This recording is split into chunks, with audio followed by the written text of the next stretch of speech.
following the sellout success, you may recall, of his nationwide tour last year. Well, this year's show features new songs and routines, and, delighted to say, includes a date at the Embassy Theatre in Skegness on Saturday the 6th of June. So, does it seem that long ago since his X Factor success? No, I mean, it does in some senses, I think, but when I actually look back on what I've done, I've crammed quite a lot into 5 years, so it's gone quite fast. I just feel a lot older. I feel like I've grown up a lot. That's the most thing I've noticed. How's life been for you, though, seriously? It's been brilliant, you know. I've, obviously I'm still lucky enough to be doing what I'm doing 5 years down the line, releasing music, recording, touring at the minute, obviously, which is coming down your neck of the woods soon, and it's been a really, I mean, you know, it's a strange industry to get used to. But I just take it with a pinch of salt, and I just enjoy it for what it is, and all I ever wanted to do was sing, so as long as I can do that, I'm happy. When you look back, Joe, what can you remember about that time of your life? Is it just a blur, or can you vividly remember every moment of it?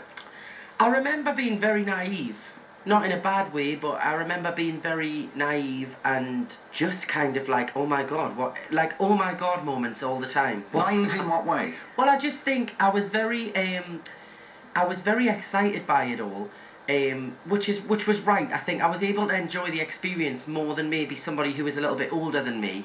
You know, nobody in particular, I mean, I just mean that in general. But because I was kind of just like, oh my god, I'm in the X Factor studio, I'm doing this TV show, it's what I've watched since being a kid. It was that kind of excitement, which I think almost took a little bit of the stress away, which at that point in time I definitely needed. How did it affect you personally?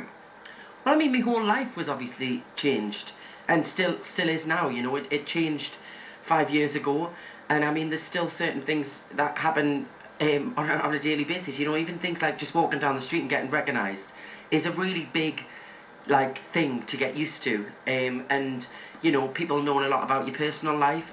I mean, I'm not so bothered about that now because I understand it's part of my job, but when I first came into the show, it was quite an adjustment to get used to, so it completely changed my life. But I don't want to sit and complain about it, because it changed my life for an amazing way, and I've obviously had a fantastic career off the back of it. And you've gone on to, well, you like the reality show stuff, don't you? Pop star to opera stars, the skiing theme reality show, The Jump. Just how much fun was it doing those as well? Yeah, they're great. You know what? I love doing them kind of shows, because I think you get to kind of show a different side of your personality, and also I think it's fun for people to see you trying a different skill, you know, and being pushed out of you. I mean, the British public love a person on TV being pushed out of their comfort zones, don't we? It's quite fascinating to see people being tortured on TV, I think, on the top of a mountain on skis.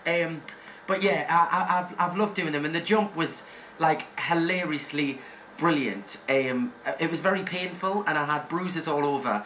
But again, I love doing sports. I love fitness and exercise, so it was a great thing to be a part of. How much, looking back, has it all changed you as a person, do you think?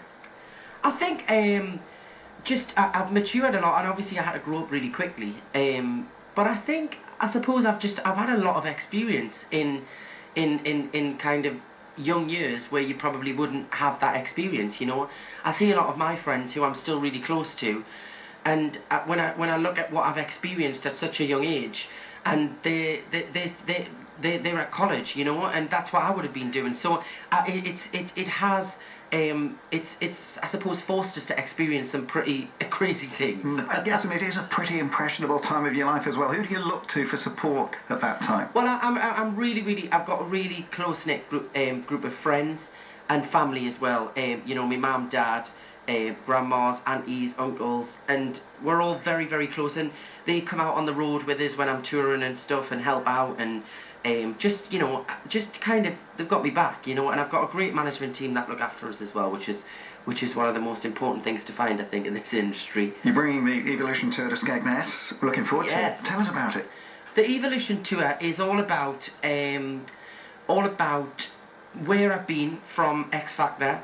It's a little bit of a kind of storyboard through me songs, through the albums. So we start right at the beginning of X Factor, and it kind of, all of the arrangements of the songs have been modernised and changed, and we do some new material as well. But it kind of takes you on a little bit of a, I hate using the word journey, but I can't think of another word to use. Go on, use it. That's all right. We don't mind. It takes you on a little bit of a musical journey from the beginning to where I am now. We finished the show with a bit of new material as well, which is nice. So you get the pop, the opera, and with little story clips along the way. Do you get to do a bit of dancing as well? Because they tell me you're a bit of a frustrated dancer.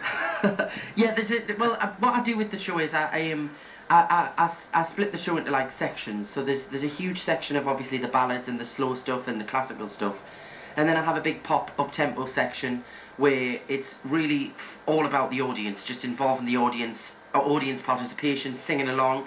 We do a really fun thing in the show where it's 10 minutes of the show is completely unrehearsed, and we basically turn the lights up in the venue, and the audience put their hands up and just shout out songs, and me and the band busk it for 10 minutes. Lots of fun, I think. Yeah, I mean, some of the suggestions are absolutely hilarious. What are some of those suggestions then? Well, you can have anything. We had, where were we last week? We were in Wolverhampton last week, and we had Cotton Eye Joe.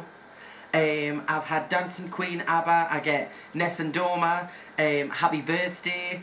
It goes from Elton John, anything. They can suggest basically any song, and if I know any kind of words to it, I'll do it, and I make up the words as well. And the band busk it. It's a really fun part of the show. Oh, well done you. And when those lights go up and you see the audience, who is your audience? What sort of age group? It's great, actually, because I think doing obviously the different reality shows, I've kind of attracted all different like walks of people, you know. So you look out and there's young people, there's old people, there's middle-aged people, there's a real mix of men, women, kids, teenagers, which is really nice. It's quite a family audience, I would say.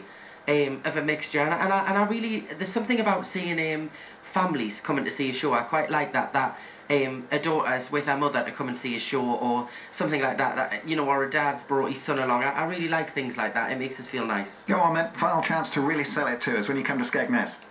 Well, just come along. It's a fun show, and if you do come along, I'll make it the best show that's ever been to Skegness. No, I'm kidding.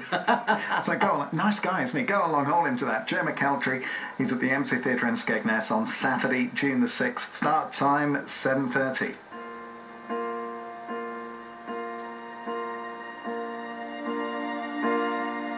I can almost see